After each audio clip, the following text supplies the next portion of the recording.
Može? Good morning, everybody. Nice to have you here. It's so early in the morning. I prefer this small room because it looks full. Everybody wants to hear about propaganda, disinformation, fake news, and everything else. I'm Nemanja RUJEVIĆ. I'm a journalist with German public broadcaster DW. And I found a study.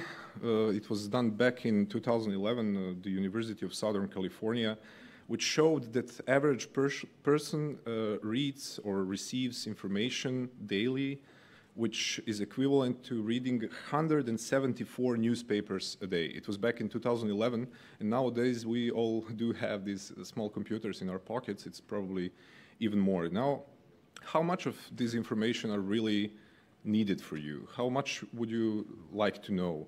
How much of that is even fake, and how can you tell what's fake?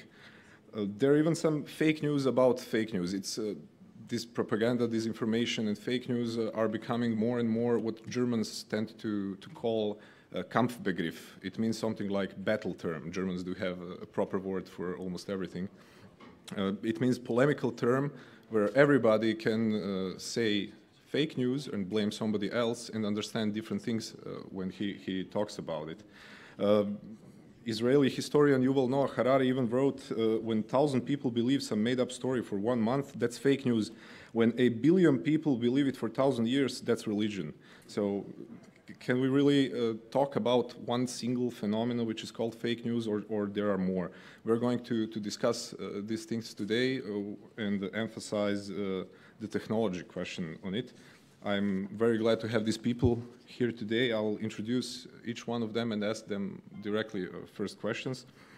Kateryna KRUK, she's a political scientist focused on Ukrainian post-Maidan transition, and she worked as a communications expert for both Ukrainian government and parliament in the last years. But what's here more important, she analyzes particularly Russian disinformation campaigns for the platform Stop Fake.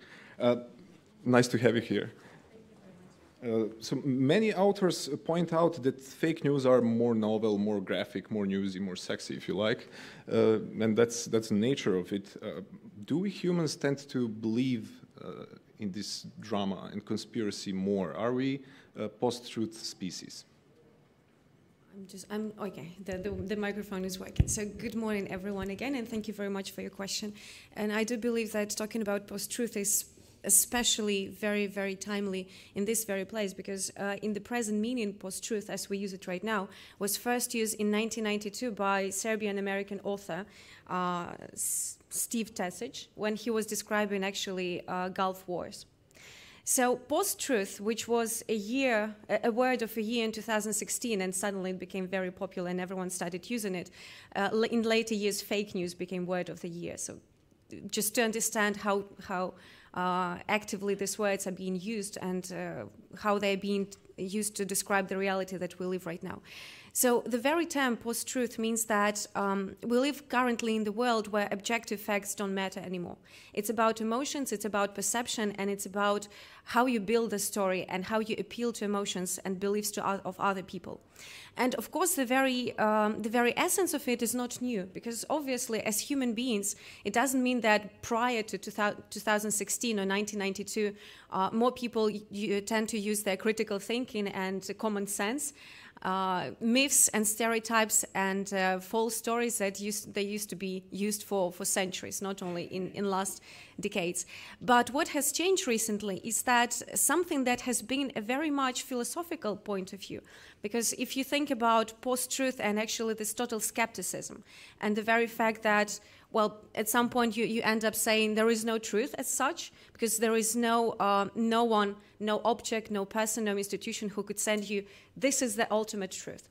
It takes us very directly to postmodernism.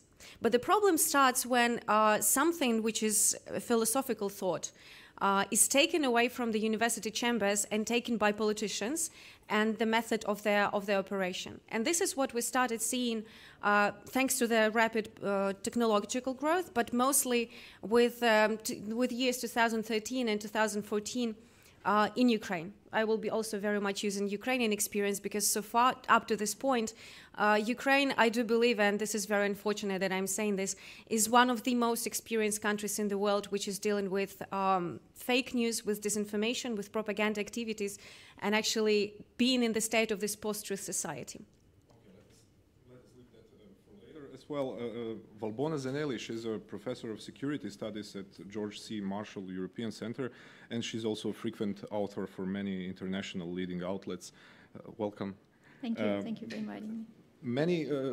Kateryna also mentioned it as a technology and social media phenomena in a way. Should we blame technology and social media? Well, first of all, I'm very glad to be here, flattered to be invited back. It's a great forum, and it's great to meet a lot of friends from all around the region here. So talking about, I mean, not just fake news, but misinformation, disinformation, these are different. It's not just the technology. As Kateryna was explaining, you know, we're living in this post-truth era. What's the definition for that? What does it really mean? Have we ever lived in a different era? Or what does it mean to live in an area that you have lies? I mean, something either is true or it's not true. It does not, you know, the color does not change after the fact. However, talking about some of the key, you know, issues, some of the key indicators that we see nowadays. You mentioned the proliferation of the social media. It's very important to understand how pervasive the social media has become into the lives of people, and how these networks of information are spreading, actually, news, real or fake news.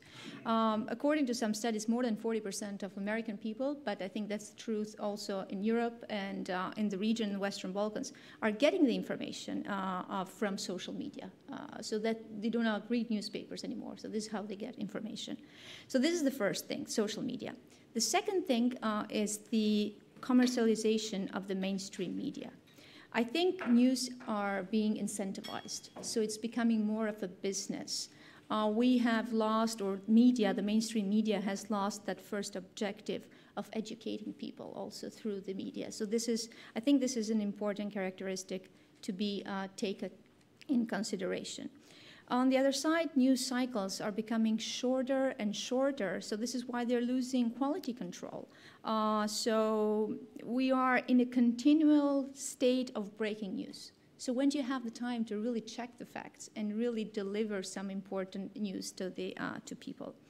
The third thing is that the lifestyle of people has changed. They don't have any more time to do research. So they think they are informed by getting information, a quantity of information, but even if they are suspicious of something, they don't have enough time to do the research and to look for the real. The fourth thing is what we're seeing nowadays that is different from before is the skeptical citizenry, both in Europe, United States, throughout the world a little bit. And I think it's people being frustrated with their elites for their inability to resolve problems that are very important for average citizens.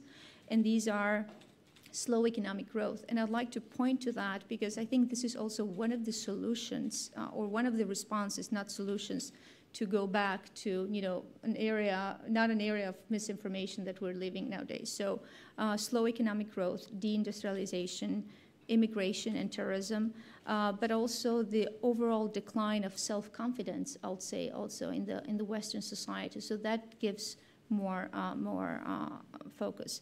And then the last point before we, you know, get and we can discuss more later, I think it's very important for us as researchers, for media, for governments, also to understand nefarious state influence. Because you can have misinformation, disinformation that affects people, individuals, but then there are cases when it affects the national security of the country. So this is where more attention needs to be paid, I think. Thank you. Ambassador Istvan GYARMATI held high positions in Hungarian Ministry of Defense back in the 90s, leadership positions in the Organization for the Prohibition of Chemical Weapons, and he was the chairman also of the advisory board of the UN Secretary General. Now he's the president of the International Center for Democratic Transition in Budapest. Nice to have you here. Let me use your Hungarian experience. Hungary is a maybe similar to Serbia in a way, or countries like Turkey. As Kateryna was pointing out on an example of the Ukraine, there are fake news coming through some kind of underdog channels like social media or coming from the outside. But in countries like Hungary or Serbia, there is a very mainstream of politics and media producing entire fake reality. Would you agree? Well, I don't think it's very easy to answer yes and no, or yes or no. It's yes and no. Good morning. In any case, I think the situation is more complicated than ever, not only in Hungary. I think in general, fake news is no news. We have had fake news all our lives, or if it's religion, then for thousands of years. The way it's transmitted to the people is new.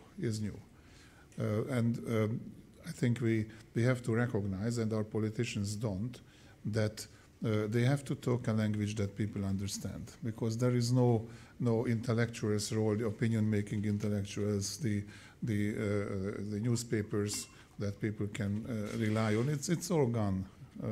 Politicians mostly talk directly to people, or people don't listen.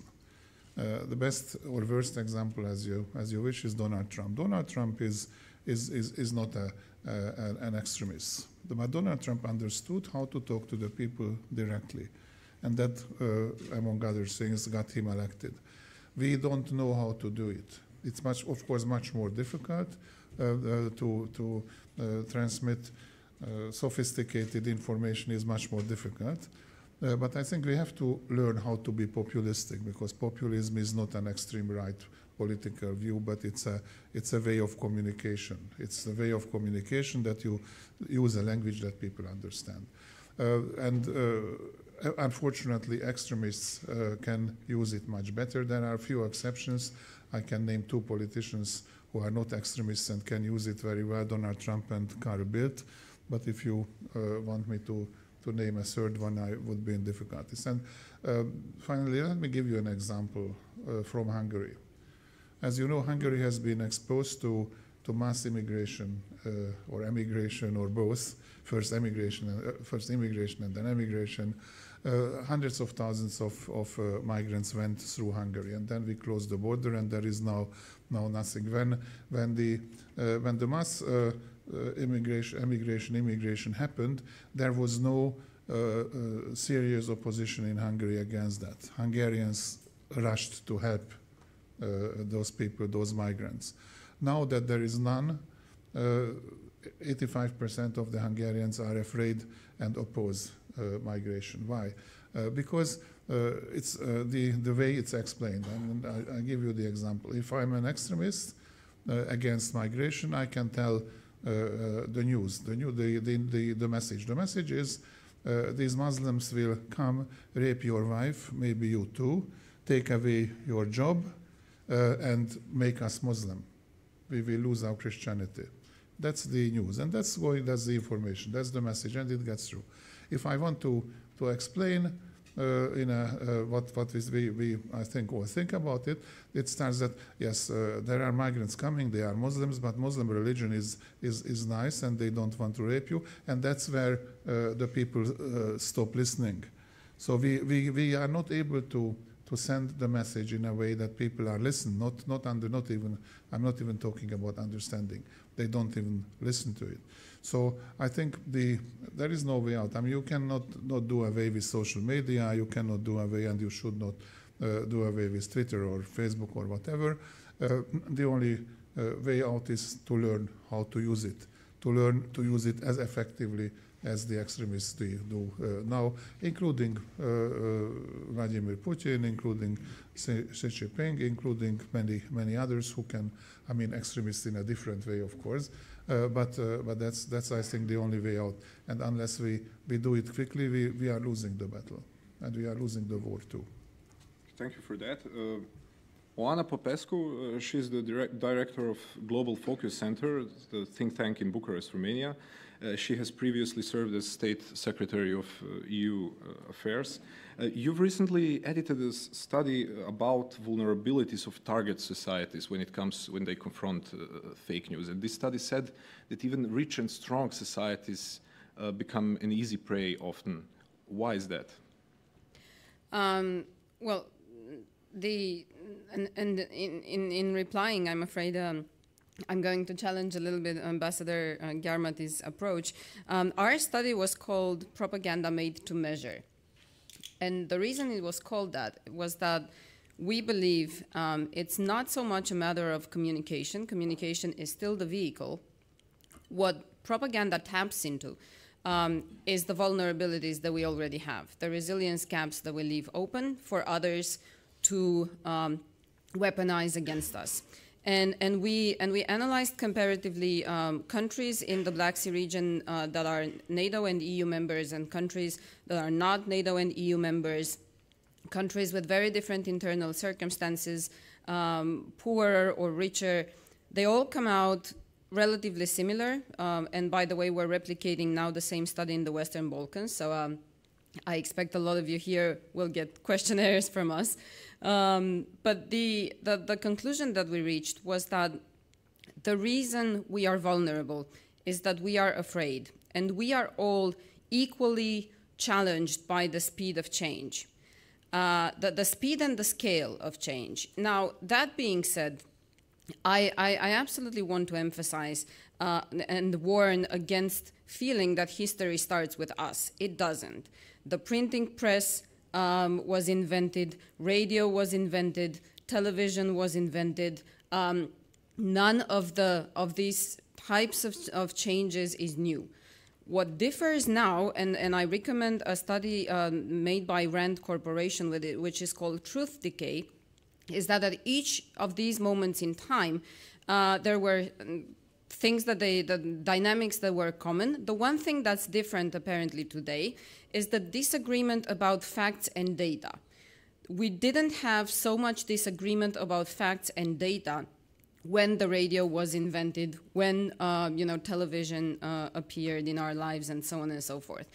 What that means, one possible explanation, is the fact that social media rewards visibility, not quality, so quantity, not quality. Truth itself has become less of a dimension, of a relevant dimension. Your value, your personal value, which, by the way, a lot of people feel threatened. They see that the lifestyle that they were used to is being threatened, and that leads to fear. And the kind of lifestyle they knew was very much based on scientific reasoning, on information. Our democracy is based on us delegating decision-making power to someone we hope is going to make informed decisions on the basis of evidence.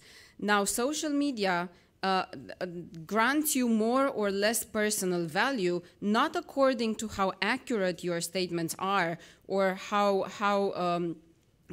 much value added you bring, but how many likes you have, how many people share the same thing, the same statement that you've made. So truth is less of a dimension against which we judge whether one person is right or wrong, more or less valuable as an individual. And that's something that affects countries richer and poorer. And the losers of change, let's say the categories, might seem unexpected to you because it's not just the elderly who are less tech savvy or adjust to change more easily. It's the youth, because the kind of education we give them today is something where we're basically teaching what we don't know. In the past, the future used to be much more predictable, so we used to know what to teach. Today, we don't know what the future is going to look like 10 years from now, so what we're teaching is very likely completely inadequate to their needs. So the youth feels unequipped and unhelped by adults to deal with change. I don't know, civil servants who see that their work is becoming less and less relevant, or local capitalists that see competition with the global capital. So there are many categories of losers, and all of them are feeling that their status is at stake. Thank you for that. And last but not least, Piers CAZALET, or CAZALET, as he told me, he spent much of his career in British diplomatic service, pretty much all over the world, and he joined NATO as deputy spokesperson and head of media last year. Now, we exchanged some emails about the topics, and Mr. CAZALET told to me he's going to bring his armor, because what should I ask a NATO spokesperson when it comes to propaganda? I can remember 1999, I was a 12-year-old boy here in Serbia as NATO was bombing us without permission of United Nations, as you all know. And we had civilian targets almost every day, and we had a pretty famous person, Jamie Shea, a spokesperson of NATO back then, talking these phrases about collateral damage every day. Do you guys do propaganda as well? Yeah, I thought I was going to get the most difficult questions. Good morning to everyone. Before answering that question, I'd like to 5 minutes just before answering my question. Just say that the debate so far has been, I mean, for me, it's been fascinating at a very sort of theoretical, very high level, very high theoretical level. This is work that we do every day, myself and my team, we do every day, thinking and working on disinformation and fake news and propaganda. So I'm afraid I'm going to bring the level of the debate down a little bit because I want to talk a little bit about operationally what it feels like. In direct answer to your question, Nemanja, no, we don't do propaganda. But I think here you have different packages of things. You have disinformation and fake news, if you like. You can put that together in one package. You have propaganda, which is another package of stuff. And you have political opinion, which is a third package of stuff. Underpinning all of these is the whole question about truth, which is the main question of this panel and the theoretical level that we've been discussing. From my perspective, when we think about this and when we work on these issues, one of the first questions we think about is who. So who is it who's putting out disinformation? Who is it who's putting out fake news? And in a sense, when you're working on a daily basis, it doesn't really matter. I mean, we try to tackle fake news as it comes, and it doesn't really matter. Is it a government who's putting it out? Is it some kind of quasi-governmental organization? Is it just people who share the same strong opinion of a particular government? Or is it random people? Is it done commercially? And we all know there are these fake news farms that are coming, including out of this region. But you look at other parts of the world, like Indonesia, you get the same. So for us, we tend to think of fake news as a subject rather than trying to do attribution or thinking about who's doing it. There is, of course, the broader political question if fake news is part of a wider strategy. But at a very operational daily level, we don't worry too much about that. We need to think about the why as well. So why is fake news put out there? And again, quite a lot of the discussion today, I think, is focused on that. At an operational level for us, when we're operating in the information space, we tend to think of fake news as something which it's trying to distract populations. And again, this has come out in the discussion. It's trying to dismay populations. And it's trying to distract or take resources away from the work that as communicators you want to do. And if you try to respond to every bit of disinformation, every bit of fake news, you'll very soon find yourself on the defensive and unable to communicate the messages that you want to communicate. So how do you combat it? Well, I mean, you can tackle particular themes as they come up. You can tackle particular elements. I wanted to go into details of some that we've done, but I won't because I don't think there's really time, but happy to in question and answer. But the other main point is not to reply with fake news, not to reply with disinformation, not even to reply with propaganda. And here you can get into a debate about what is the line between propaganda and political opinion. I accept that. But NATO does not do fake news, does not do disinformation. The best way we can respond is with transparency, with openness, with credibility. People might not like everything that we've got to say. I accept that. That's fine. That's all part of political debate. But there's no point trying to do disinformation yourself. Otherwise, you lose your credibility from the start. Just on technology, and I think Oana's point in particular about, we've had technological revolutions at different times, and starting with Gutenberg and the printing press, which was the first communications revolution. And if you look back at history, what happened then, it was something quite phenomenal.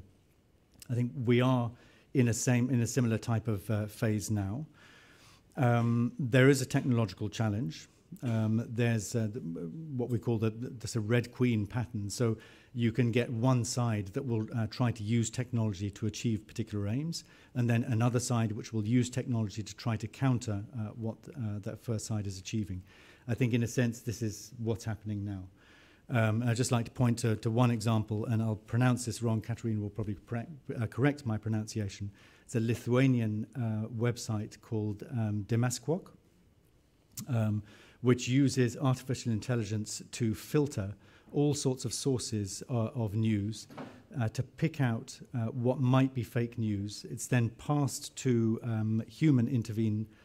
people who can intervene at a human level, pick out stories they want to try to correct or fight against. And then, so you're using artificial intelligence at the base of a whole system where you can get a whole process that at the end you hope corrects disinformation. And I'll leave it at that. Thank you. Okay. Let me ask you all to be more brief, all of you. Ms. KRUK, we know that technology is used to distribute fake news, but it's also very useful for people like you, fact checkers, journalists, and so on, because with help of technology, you can sometimes in a few minutes discover that something is fake, sometimes in a few hours. But nevertheless, the lies still stick around, even if you publish that something wasn't true. Why is that? Oh, you ask so complicated questions, and you demand brief answers. Before answering that, I would give... Yes, exactly. So I would like to give a bit of the sense of the perspective, because, I mean, we've covered the first part of our panel really brilliantly with, indeed, a lot of very deep thoughts. But why we're talking about disinformation during security conference, during security forum. And once again, here comes Ukrainian experience, which shows that the problem of information and who is using information and through which channels it is being distributed and what exactly message is being distributed, this becomes a matter of national security the moment when foreign countries and different, even not foreign individuals start taking use of it. Unfortunately, we as a society, as a country, learned about it in the early March of 2014, when the reality that we were seeing on our streets was very, very much different from the reality which were shown on Russian television, which was really very much popular in Ukraine back then. And the case of Crimea, which is actually a textbook in NATO practice, how information campaigns should look like, unfortunately, it was so perfectly organized that we couldn't do anything about it. First, there was complete denial of everything which is going on the ground. There is no Russian military. There is nothing going on. Then there was this information, pollution of information space. There was so much information going on that people were simply getting lost. Then, after half a year, suddenly we see Russian military receiving medals and honors for takeover operation of Crimea. And then 3 years later, we have President Putin openly saying it during the press conferences that yes, we returned Crimea. So this is why, just very, very brief example showing that the things that we are talking about, disinformation and propaganda and fake news, when they are used by wrong hands and wrong people, they become a matter of national security. And that is why everyone should be ready to see the problem of disinformation and fake news, not only from the perspective of the freedom of speech and freedom of expression and having the right to have alternative point of view, different point of view, different political stances, but also from the perspective of national security of countries. And then going back to your question about technology and different sources when information can be spread of. Based on our 4 years experience of going from complete zero and complete not even understanding very much what we're dealing with the very moment when everything has started, I think that the understanding and a little bit of analysis from the Ukrainian side, because we are on the front line of first of all, different disinformation techniques and manipulations which are being used against us. The problem is that there are no quick answers to that. I remember that 2 years ago during the conferences, every single time someone was saying the best proof, the best defense against disinformation we have is education, and going to schools and teaching children, teaching people how to live in information age. Everyone was going like, oh, come on, like it's going to take ages. We have problems here and now. And using different methods of showing how disintegration of fake news, showing why these news are fake, what are the facts about the situation that happened, then spreading this information. It's really very much hard to contradict the opinion that people already believe. If the fake news were the first information that people got, it's incredibly hard to challenge that opinion that people already have. What helps is, first of all, critical thinking. If people already very much alarmed about the information that they're getting, and here the source of information is really very much important. At Stop Fake, an organization that I represent, which has 4 years experience of dealing with fakes on a daily basis, started from the fakes about the war which is taking place in eastern Ukraine to the political situation and some economical data of whether the country is prospering or not. What matters a lot is whether people trust certain sources of information or not. With, for example, if the certain website is being finally believed and understood by people that this is propaganda source, that they won't believe this information. And the last thing, which is also very much following the opinion of the previous speaker, is the credibility. So so first thing, this is the trust in the source of information, but also the credibility of people who are saying that this might be fakes and those might not be fakes. But once again, it only comes when a country, a society, or the analyst network, they do understand the threat and the seriousness of the problem. And that is why we're talking about this issue, information, disinformation, during the Security Forum. Ms. ZENELI, let's talk about price of the news. We know that before the American election campaign, or during the campaign, there were 140 fake news websites in Macedonian city of Welle. So it's very cheap to produce fake news, which is understandable. If you're going to do real journalism, then you have to spend your time on it. On the other hand, historian Harari, who we mentioned before, he has a pretty simple advice. He says, pay a good money for information you get. That's a good way. Is that good advice? Well, it's an interesting question. I'm not very much into the theories, and I'd like to bring it also more into the security sector, even in the region where the conference is taking place. So you mentioned Macedonia and how young people there were very easy to be paid, and so they could work on social media and distribute fake news. And I think that's the problem. That's why it's opportunities for young people. Like Kateryna mentioned, education. This is crucial. But also the economic models that we have. Because, people tend to believe more fake news also because they are threatened. They fear the fear, of losing what they have in the future. So I think this is very important. Of course, paying for the information, for qualitative information, I think I described that. I mentioned that also briefly in the introductory remarks. I mean, the media, the mainstream media, is also an issue, is a problem. The business model of the media that has lost the education focus. So yes, paying and training more. I mean, when we talk about education, also education of young journalists.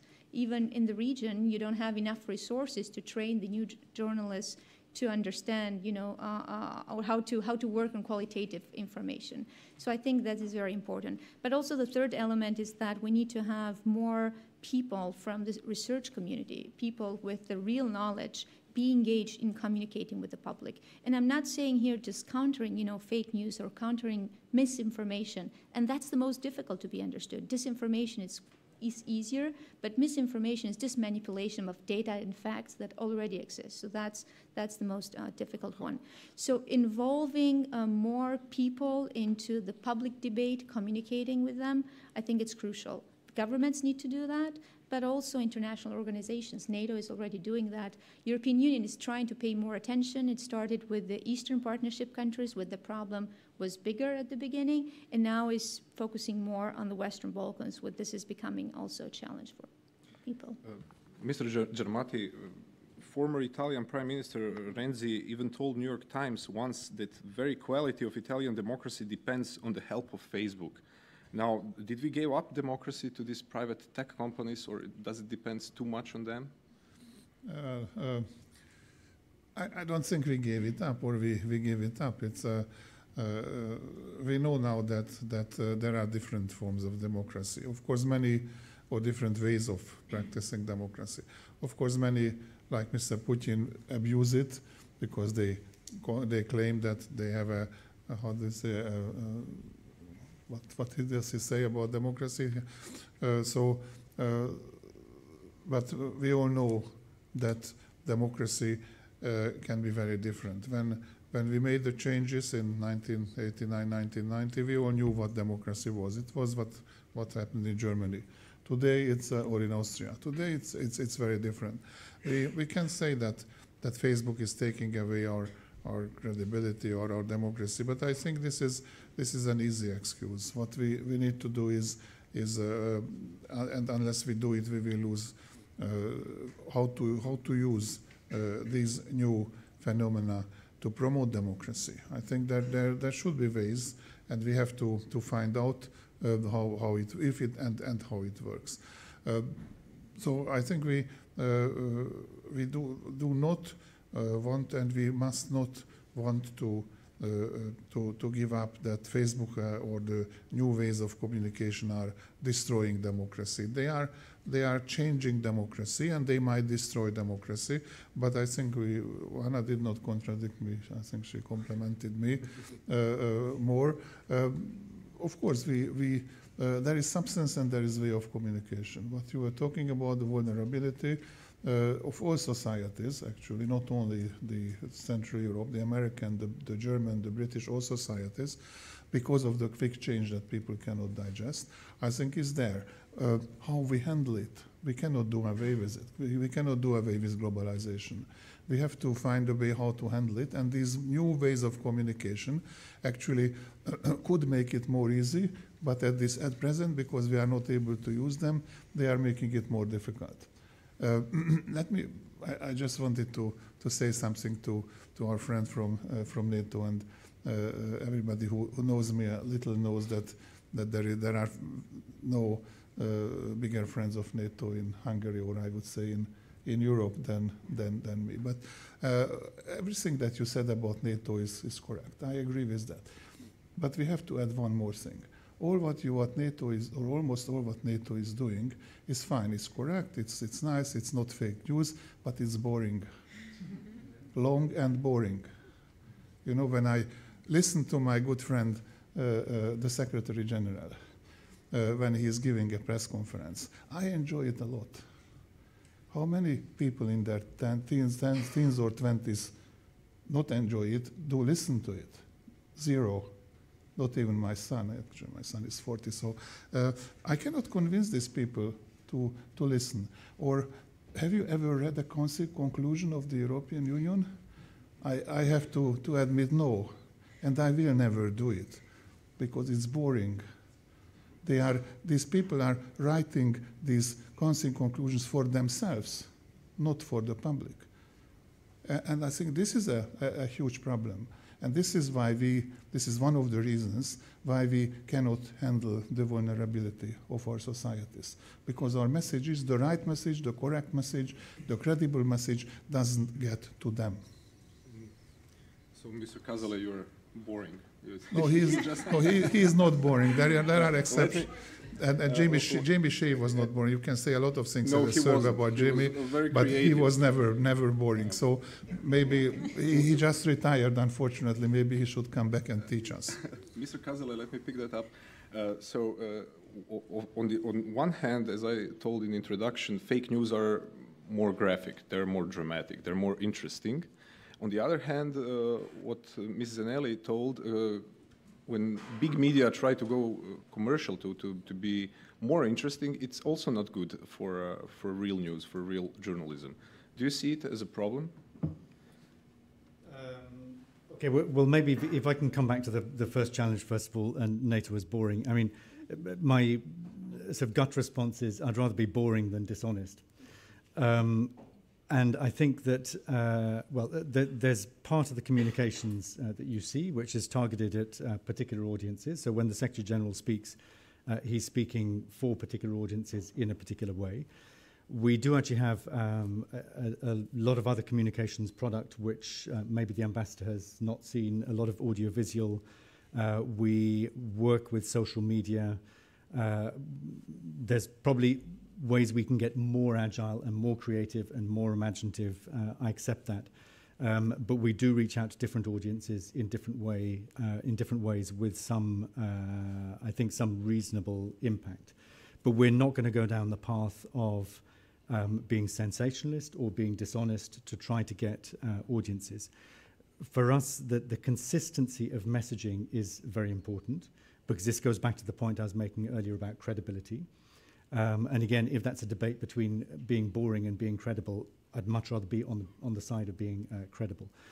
So, you know, I accept the point, but it's always a difficult, very difficult balance to get.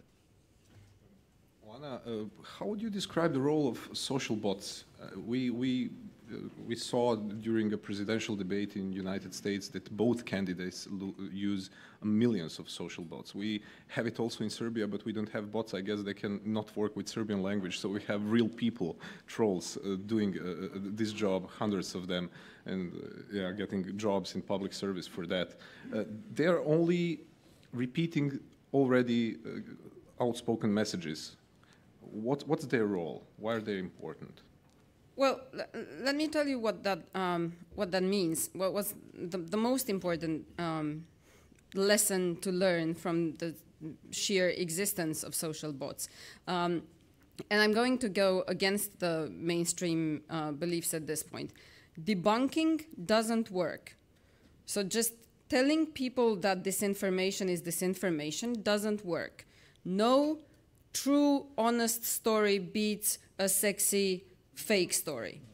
And that's something we've known, and I'm sure you know as a journalist, that whenever even newspapers were publishing libel or lies about someone, if you were publishing, you know, if you were retracting it the next day, nobody was interested anyway. I mean, one, because not the same people would read it, it wouldn't reach the same people, and in social media terms, it doesn't become as viral. Secondly, because people just don't want to be told the truth if the truth is boring. That is true. So either you find a way to package the truth in a more attractive way, or people are going to prefer the stories, because we are fictional beings. We like fiction. It's part of our lives. It gives us meaning. You like fiction because it tells you the role you play in the world. So that's why fact-checking, and I'm sorry to say it, but what the European Union is investing in right now, which is $1 million, which is very little anyway, as compared to the Russian budget or the US budget, but it's investing it in the wrong place, which is the East Stratcom task force that is just sending us emails and telling us that the stories that the Kremlin publishes are actually fake. Well, it's only preaching to the choir. Only those people like us who are researchers are reading those emails. So where fact checkers are actually very useful, and that's where I come to the social bots, is that you can only fight machines with machines. Otherwise, humans are never going to keep pace with social bots and the millions of machines and that are reproducing the same kind of message. And in the US elections, the proportion of fake news to real news was 1-to-1. So imagine the volume. That means that it's up to machines to actually stop the trolling machines, stop the social bots, withdraw, and that goes for Facebook and Twitter, close down fake accounts in real time, stop the spread of disinformation. That's something only machines can do. With support from fact checkers, at some point, you need human intervention, and you need a lot. And that brings us a little bit to the discussion of how robots are going to steal our jobs. They're not, because one of the things that's emerging as being highly necessary is human fact checkers who are coming to kind of double check the work of machines and make sure that, and one of the solutions, which is, I think, much better, it goes a bit in the way of what you were indicating, is since people who believe fake news are not necessarily stupid, they don't believe it because they don't think, they cannot think, and they cannot realize that it's fake. it's emotional. It's an emotional mechanism. They want the feeling of belonging. They like the story. They like being part of the same group that gathers around the respective fake news. And they gather around specific media sources. They watch the same TV channel like Russia Today or others. They read Sputnik and so on and so forth. What you need to do is decredibilize the source. And that's something Facebook is starting to do, that there is a solution that's called NewsGuard in the US. What they do is, with the help of human fact checkers, they really assess each website, each media source carefully against very transparent criteria. And come up with flagging solutions. When you get a piece of news, it's a plugin that basically any social media platform can embed, or website in their websites. And it gives you a little icon that you can click on, and you find out the news comes from this source. This source is usually reliable. They do professional fact-checking and so on. Or this source is usually dubious. Very often the kind of news they publish is unverified by independent sources and so on. And that's something that appeals much more to people, because if they gather around certain websites out of a feeling of belonging to a group, to a community, then that's what you need to tackle, the credibility of the source, not each and every article, because that's just going to be impossible in terms of volumes. And my last point is, the good thing is, by the way, because we're talking about technology, it's still cheaper to detect fake news than to produce it. And that's where technology can really help us. But there's there's always a good side and the bad side to anything new, especially technology. The bad side is profiling, and I think we would need to talk more about that. The big difference in what's happening today is that political messaging is targeted to individuals. The data that you give online to websites, to social media platforms is huge. And increasingly, we're moving toward the Internet of Things, from fridges to televisions to everything, the heating in your house that's connected to a machine. That gives those with access to it behavioral data. So it tells them exactly how you behave, what you actually choose in life. It doesn't tell you aspirational data. It doesn't tell you who you would like to be, what you would potentially prefer. It tells them what you actually do every minute of your life.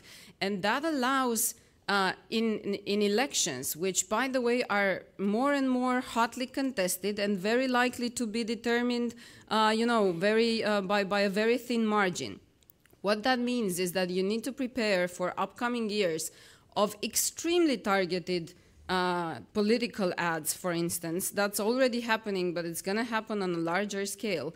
And it comes at a disadvantage of being private. That kind of communication, when you are with your screen and you read the kind of the kind of ads that you're given, the kind of the posts that you see on Facebook, that is private between you and your screen. There is no debate. You're not exposed to alternative information. And that's something that makes you very vulnerable. And that's where I think, and now I am going to disagree with you, there's the big difference between Donald Trump and Obama, for instance. Both can be termed as populists, except what Donald Trump does is just echo the electorate, which meaning, and that's something more and more politicians are doing. It's easier for politicians now to know what you want to hear, and it's easier to know what you want to hear as opposed to what you want to hear. So carve up the electorate in very thin slices and address you and tell you what you want to hear and make themselves popular. Except that's not leading, which is the ultimate goal of politics. That's just echoing. And I think that's where the big problem is. And it's not about making NATO less boring. It's not about making the council conclusions less boring, because honestly, Do you read the conclusions to the everyday to the sessions of your own government? I mean, those are boring as well. That's executive job. That's not meant to be communicated in a funny way. That's the job of politicians. It's not about making institutions less boring. Institutions are boring and have always been. It's about making politicians more able to reach out to their electorate and listen to their electorate, by the way. Okay, you promised to me to be brief, so it was fake news. Yeah, but that was just disinformation. That was just, so we have a couple more minutes before we start Q&A session. Let's go that way from Ms. ZENELI. I wanted actually to ask you about some recipes to fight fake news, but I think it's pretty obvious, you all mentioned that. How should we avoid an impression or a label that we all, in a way, are only mainstream, who tries to gives lessons to the people what should they think? Anybody can say that you work for mainstream media, me as well, or NATO is mainstream, or NGO is mainstream. How should we avoid that impression? Please be brief, and everybody can add something to it. So I think the rule of the game is sound bites, and that's what people want. And this is what some politicians are using and misusing. So let's go back to the region where the conference takes place. Politicians are telling people what they want to hear using sound bites, and they are telling people what to think and not how to think. And this is one of the biggest problems. It goes into their belief that the government is not doing a good job, that the government is corrupted. So I think this is the key, how to make politicians and how to make political life more democratic in the country. So it goes back into the institutions. So all countries are vulnerable to misinformation, but some are more than others because they don't have the institutions in place even to fight that misinformation. You don't have accountability. Anyone can do anything. Even mainstream media could spread, false news and will not be accountable for what they do. So I think strengthening the institutions is key. Educations, who am I to give recipes and, to this world problem? But giving people more opportunities, especially young people, because those are the ones that are more receiving this kind of information and tending to believe it more. So yes, some governments are trying to regulate it.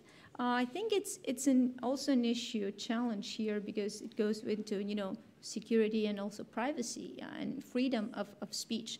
So I don't think everything is bad about Facebook and social media. We have seen so many examples, one that has helped the population. I think, personally, maybe I'm too optimistic, but I think this is a phase. People are becoming more resilient. Compare it to 5 years ago.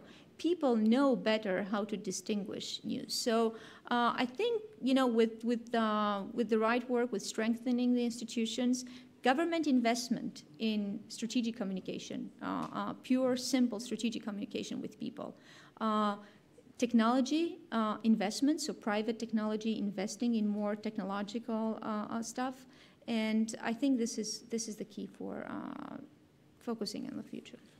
Ms. KRUK, when I write something for DW, there are many people honestly thinking that Angela Merkel sits behind me and dictates what should I write about Serbia. I guess you often get a label of being foreign pays, Western agents, and so on. You mean the organization that I represent? Yeah. Yes and no. I would say that in Ukraine we have rather a strong culture of civil society and civil activists.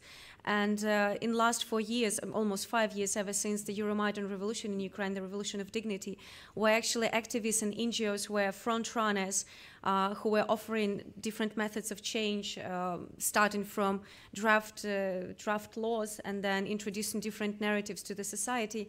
Obviously, there are a lot of people who would say you are being paid by foreign agents and you receive grants, so you have also your kind of agenda. But luckily, as a civil society in Ukraine, as such, not only just my organization, but all the plethora of different organizations, we have rather a strong strong position when we've proved that we are doing actually a very good job. So although attacks are, and surprisingly, quite often attacks are coming from the authorities who wouldn't like certain NGOs to be that strong.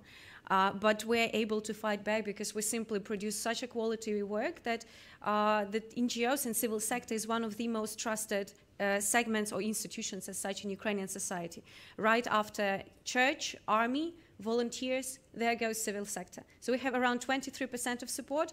Ukrainian governmental institutions, president, parliament, and government, roughly together have around 5%. So this is, just for you to understand. I mean, I absolutely agree with you about the role of institutions and how institutions, by strengthening themselves and providing quality communication, can also contribute to strengthening the information security of the country. And also, very brief example from Ukraine. You see, we have life experience and very practical experience, but sometimes it's so matter of life or death and security or in existence of the country. So at the very beginning of military conflict, war in Ukraine, the level of support, of trust of Ukrainians in military leadership of Ukraine, in leadership as such, not in soldiers or volunteers who were supporting the army, was 0.6%. It means that every single decision which was made by the military commandship of Ukraine was criticized. There was no luck, nothing whatsoever.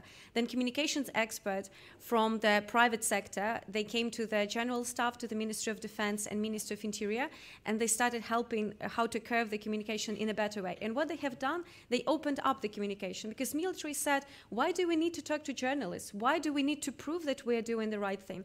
So they have increased the number of interviews. They have provided daily briefings of what is going on in eastern Ukraine, what is the number of casualties, what is the number of attacks.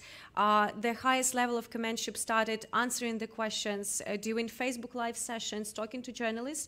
And in 7 months, the level of trust in the military leadership in Ukraine has increased to 64%. Just by improving their own communications, they were able to strengthen the entire information space of the country.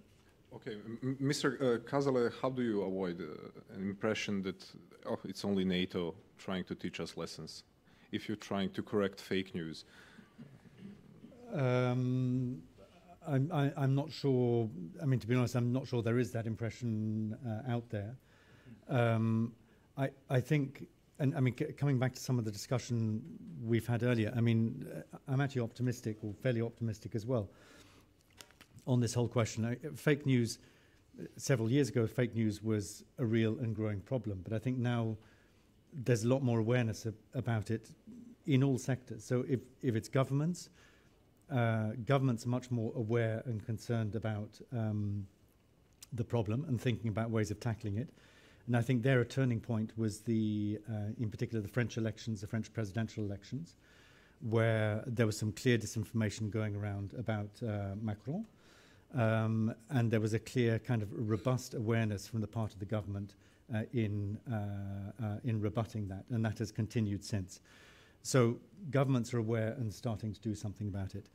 The tech companies, the big social media companies, very belatedly, but now they recognize that they have to do something about it. And you were talking earlier about, I mean, effectively, is democracy kind of threatened because tech companies and social media companies are private? Even those big private companies are susceptible to political pressure as part of democracy. And democracy there is playing its role, putting pressure on these companies, and so these companies are beginning to respond. In terms of the general public, and here I would disagree with Oana, and I think that, yeah, I mean, to an extent we're a fictional species, but actually people do seek out facts, and they do want facts. And of course there are things that can knock that off course, but increasingly, again, populations and audiences recognize there is a difference between fiction and fact. They recognize that what they've taken in the past as granted as being facts, now it's slightly more grey, so they have to seek out what the facts really are. And I think that's working better. Audiences understand that, and that's okay. And then finally, the last sort of main group to talk about is journalists. And you yourself working in the sector, you have your professional practices. Other journalists in other parts of the world may not have the level of professionalism that you and some of your colleagues have. But again, there's a recognition, and I see this talking to journalists every day, that they need to work harder and do more in terms of checking facts, getting other opinions, and reporting that. So overall, I'm optimistic. I think it's heading in the right direction. We're not there yet, but it's heading in the right direction. Oana, would you like to answer? Sure. I think the answers can be summed up in one sentence: reduce the gap between mainstream and fringes. what that means is we have institutions that are unreformed in every way, and they are institutions that deal with that are made for the offline age. Even our elections mechanisms are made for the offline age. A lot of the stuff that's illegal offline in terms of campaigning is legal online. So the institutions are unreformed, and then the public agenda doesn't coincide with the political agenda. That leaves a lot of room for populists who do listen and, as I was saying, echo their electorate to put out the kind of messages that their electorate would like, and they're going to feel that they're the only ones that are doing that. And again, what that means, reducing the gap between mainstream and fringes, co-opt civil society in this. A lot of the solutions are going to come from outside the institutions. Since governments are not just at an all-time low in terms of trust, they are, in our region especially, but they're very often part of the problem. They don't want to fight fake news because they use it in their own campaigns. So since this cannot be just a whole of government approach, it needs to be a whole of society approach. And you need to co-opt those groups that do have credibility, those groups that do know how to reach to the grassroots. They know how to talk to people. We are in the Hyatt talking amongst ourselves in this room. We're not out there in the street, and we're not getting questions from people who are out there in the street. So delegate that to civil society that can actually do that. And in that respect, I think introducing any sort of paywalls to journalism is not something that's meant to create further classes and give access to solid information just to those who can afford it, because that's just going to contribute to enlarging the problem. The kind of paywalls that we need to come up with, and I think we do, are actually meant to give journalists the possibility to have a better business model, to make more money doing quality work, to reward quality work in such a way that the news they produce is actually accessible to as many people as possible. So that's not to be seen as good news is for the rich, and then the poor can just settle for whatever else they get. That's something that's meant to change the business model of institutions, because I think we do need ethical journalism, and we do need, like I said, if we are to restore credibility in news sources, then we need to help them do that. Mr. Ambassador, last question before Q&A. Do we need to use those terms like propaganda, fake news? Mike Wendling wrote for BBC that label fake news is becoming useless as all sorts of things had been rolled into it, like misinformation, spin, conspiracy theories, or mistakes. Should we avoid it? Let me add one more to the names that we use that are not necessarily up to the current requirements. We were talking all the time about mainstream, and we think we are proud of being mainstream. And my question is, are we mainstream? We have been mainstream before. Today, I question, and I'm sure in 10 years we will not be mainstream. So what is mainstream today? And whose judgment is what is mainstream? Everybody thinks I am mainstream. I don't think we are any more mainstream in the sense as we used to be. And that's a problem. It is because it's a credibility problem as well. Second point is, I cannot give up on Oana. She, again, did not contradict me, but I tried to give a good example and contradict her, okay, if I really may. And I use Donald Trump as an example. There is this old say that politicians follow and statesmen or stateswomen form public opinion. That's more or less true. And you made a difference between Obama and Trump, suggesting that Obama was leading and Trump was following. First of all, leading public opinion is an interesting thing. Where do you lead it? How do you define what's the right direction? And I think in many cases it's like a general who tells the soldiers in a battle to follow me, and then he starts running towards the enemy, and then he realizes that nobody is following him. And I think at the end that's what happened to some extent to the Democrats. But let's take Donald Trump. I'm not a big fan of Donald Trump. So before anybody will accuse me of being a big fan of Donald Trump, I'm not. But if you want the people to follow you in a certain direction, and again with Donald Trump, I'm not discussing whether or not his direction is the right direction. I think in many things it is, in many things it is not. But in order to get the people follow you, you have to convince the people that you are leading them in the right direction. And therefore, I think what Donald Trump is doing, he is echoing what the people want to hear. He collects support on this, and then he tries to lead the people, those who collected by this very, how to say, inappropriate way, because we condemn that. He's telling what the people want to hear. So I think that's what he is doing, and that I'm not qualifying again whether it's the right direction or not. But just to tell that Trump is echoing what the people want to hear is wrong, because he is changing American policy to large extent. Again, right or wrong, that's another issue. So I think we need to understand also that just to be the Jeanne d'Arc doesn't really work today. We have to collect followers. We have to collect people that we do what they want. It's just like you worked with ministers. We were state secretaries several times with several ministers and prime ministers. If you have a good idea and you convince the prime minister that it was his idea, you win. If the prime minister will believe that it's your idea, or you remind him or her that it was your idea, you lost.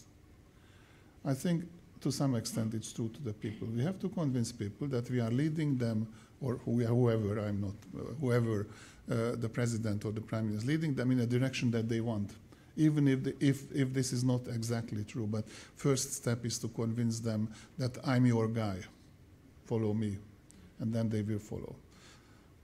I think I did not manage to contradict you again too much, but not too much, exactly. Anyway, so. I hope we'll have some. You want to add something? Be brief. Comments, yeah, very brief. Okay. So, I mean, I think we had a fascinating discussion talking about, what the current stage.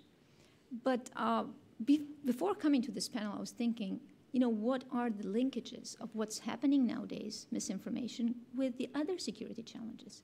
Because just discussing the problem, I don't think we're going to solve that. I think it's going to solve in itself with new technologies, strategies, investment of the government, people becoming more resilient.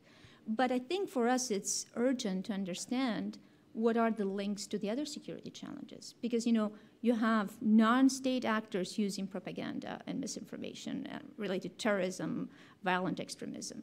You have nefarious states using propaganda in order to destroy the fabrics of the society in certain countries or destroy democratic institutions in others. So I think we need to pay more attention to the sectorial approaches, because then there's no side-fits-all approach. We cannot look at the whole argument just generally. We have to go into the specific sectors and then find responses and strategies for those sectors. And I think this is what we're seeing in the Balkans nowadays. This was not a challenge of, other state influences 10 years ago or 15 years ago, but this is becoming much more urgent to be addressed nowadays. So that's just my comment.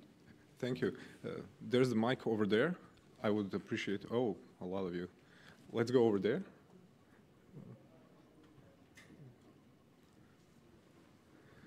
But please be brief, so that we have time for a few more. Oh, excuse me. It doesn't matter. You can.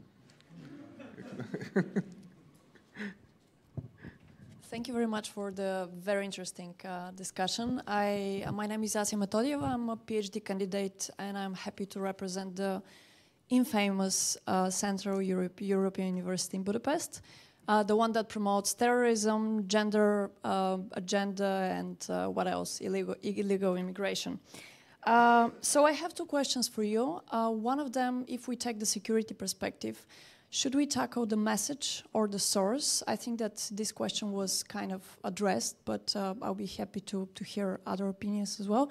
And the second question is, what do you think and how do you see the role of the so-called proxies?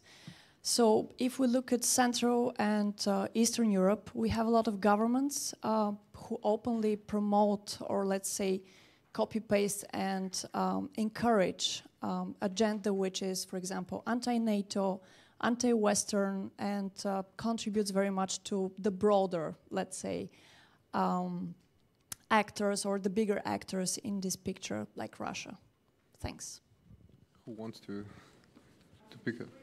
You are not the only one who represents Central European University, Political Science Department. Yeah, please. Just very briefly on, and I think it's a very good question in a way. The second question maybe can be answered by the first. The message or the source. I think at one level you have to attack the message, and so this is a little bit what I was saying in my first intervention, that it doesn't really matter where it comes from, but you have to take fake news or disinformation and decide what you want to tackle and then work it in. I don't care who's done it, who's written it, doesn't really matter. At the same time, at a different level, the source, if it's a pattern of other malign activity, which may be linked, in a sort of broader pattern of hybrid, what we call hybrid warfare, so, cyber, other stuff like that, then that can be tackled, but that's got to be tackled at a political and strategic level. As communicators, you go for the message. As politicians, you go for the source. If I can just very briefly follow up, I would say you need to tackle the message because it's corrosive and it's going to spread to the larger society. Even when the source stops propagating the message, it's going to take a life of its own. And there's going to be, like you say, a lot of proxies, useful idiots, or those who are doing it for their own individual or group benefit. They're very happy to recycle the message that serves them well. So that's why you need to tackle the message, but not just by debunking it. Think of the Google mechanism of pushing up on the first page the most popular results. If you want to measure how well you've done, you need to get your message. So the alternative message needs to be higher up on the Google search engine than the message of your enemies. And then when you talk about the source, there's a huge difference between a phenomenon, a natural phenomenon, where since everyone can put whatever they want on social media, of course you're going to have disinformation as well. And it's a completely different thing if a state or non-state actor does so in a systematic way, using all the resources available that are absolutely not available to each and every one of us as individuals. And that is to be treated like as a security threat as any other, and then you absolutely need response. You don't just cover your resilience gaps, you need to name the attacker, clearly identify it, and you need to go after it, because otherwise you encourage others to follow suit. I will also very briefly add, when it comes to I absolutely agree with the message, but when it comes to sources, there are different types of sources. And once again, I don't know whether those social media platforms, Russian ones, are popular in Balkans or not, Vkontakte and Odnoklassniki, but at certain point we Ukrainian authorities made a decision which was quite criticized both in among Ukrainian civil sector. NATO was really very much supporting us because when you see it from the perspective of security issues, it's really very much the right decision, because there are different types of channels of information. One thing, this is TV channel, website. Another thing is social media, which also collects your private data. And we know about Cambridge Analytica and how private data were used in one instance. In Russian case, with Vkontakte, it was used to collect data also about activists in Ukraine, about people who are serving in Ukrainian military service. And they were specifically attacked and targeted. So at some point we also made a decision to go against the source, because the damage it was making, it was way beyond just spreading the false messages. I saw a question over there, please. Thank you, Andrew Michta from the Marshall Center. A very interesting panel. I don't really have a question, I just have two observations. And please take it the right way, because I find the discussion absolutely fascinating. But to use the military lingo, I hear the whole panel go back and forth. Maybe Istvan, you're a slight outlier here. In tactical terms, I mean, without asking the fundamental questions of what the strategic challenge is, why it has materialized. And instead, it's beginning to morph, and not just this panel, but I think the discussion of the so-called fake news, strategic communication, is morphing into an almost kind of a Middle Eastern discussion. Somebody's doing something to us from the outside, without asking a fundamental question. What about structural issues within our own societies that are actually making this possible? I would submit to you that 90% of the problem is internal. It is not external. It is only being exploited from the outside because of the problem of the continued breakdown in what I would call, and it's an overused word, but elite population connectivity. Trump is not so much leading. Trump was elected because he tapped into something was building up between the two bi-coastal communities, which considered themselves then and to this day consider themselves to be quote-unquote mainstream. Now, if you live in D.C., if you read the Washington Post, and you live in blue America, so to speak, and by the way, most of the Europeans who come to the States, they only know blue America. They fly to Washington, New York, San Francisco, maybe Chicago sometimes. The so-called flyover country, which is so ungraciously termed by some people in D.C., and I'm from the D.C. bubble, so I'm dissing myself, so please don't take this in any wrong way, have absolutely no idea about the kind of discussion that takes place across the red America, so to speak. And the only way you're going to get it is not by, following up bots, Google this, listening to truckers' radio out of Arizona overnight, for example. You're going to get the sense of discussion and the issues that these people want to address.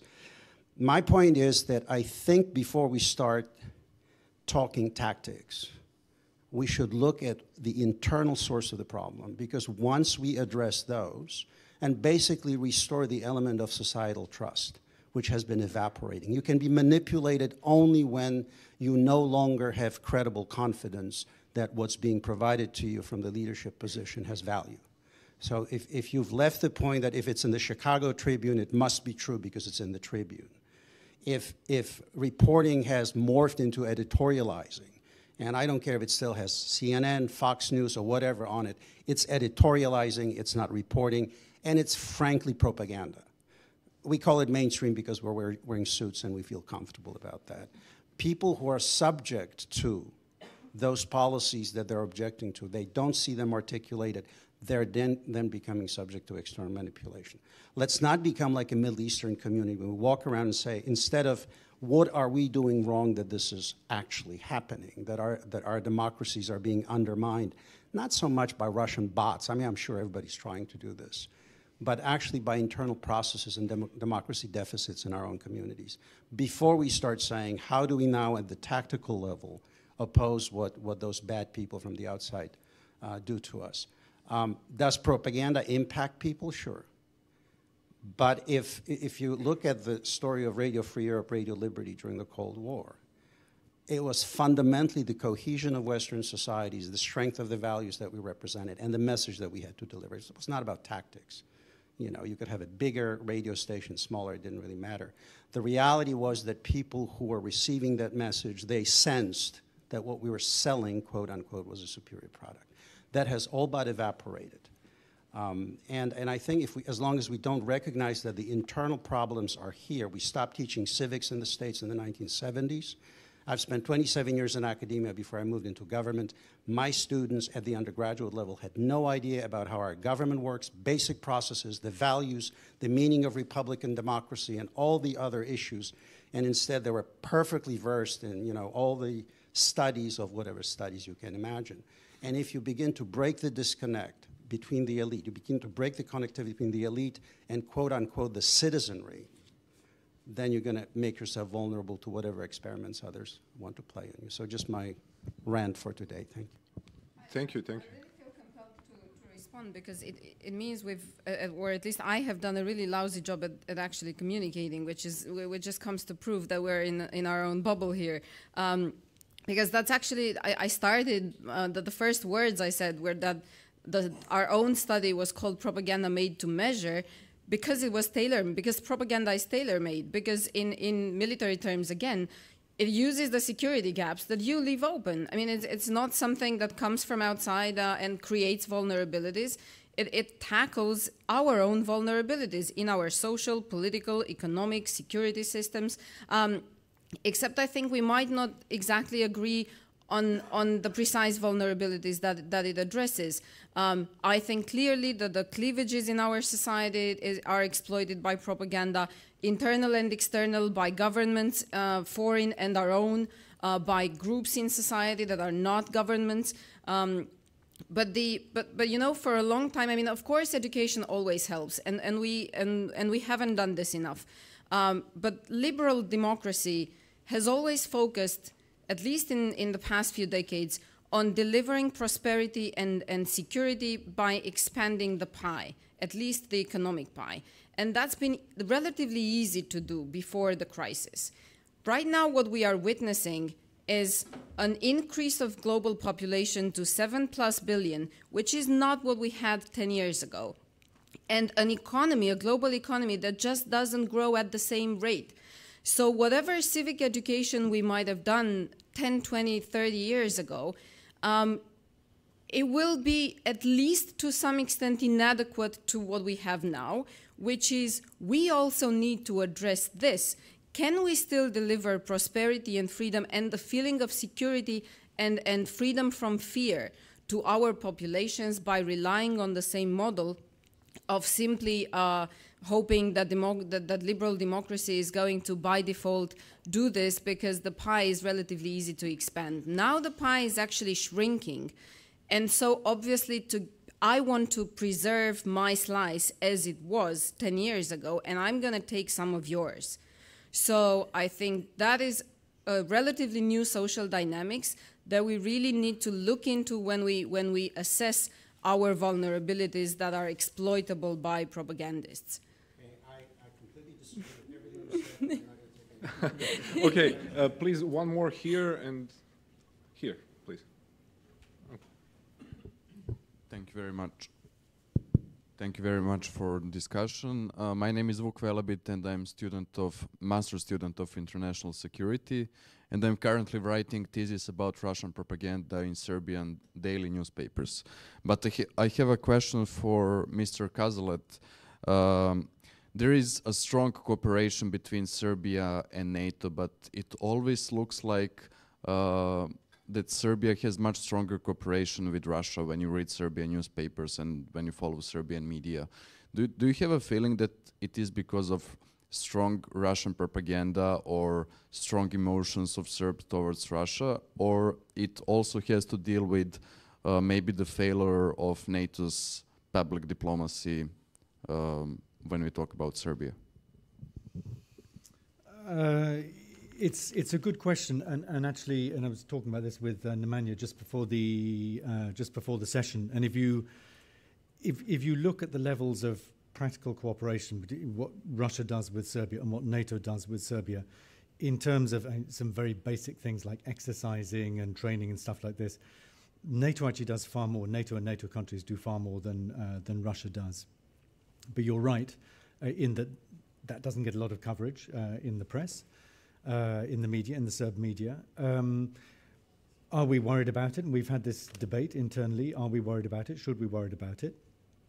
I don't think so. I mean, there's a flavor of the relationship that we have. There's a history, of course, to NATO's relationship with Serbia. I'm not going to hide that. Again, Nemanja mentioned that in one of his interventions. From our perspective, we think very kind of pragmatically and logically in terms of the countries that we're cooperating with. It's very much up to the countries that we work with, whether it's Serbia, whether it's Finland, whether it's Austria, so partner countries who are neighbours with NATO. They can very much drive the level of that relationship, so how far they want to go, how much they want to do. In very practical terms, we're very happy with the way that relationship works.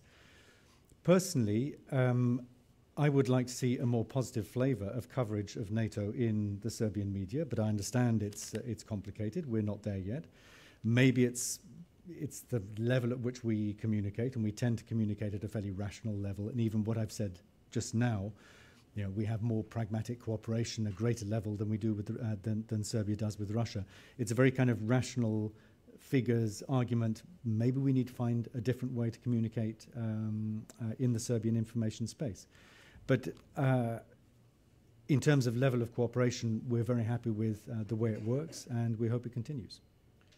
Okay, I would like to thank you all for these great contributions. Thank you all for attending, and thank organizers for putting this subject on the agenda. I guess we'll have the same talk next year or in the years after.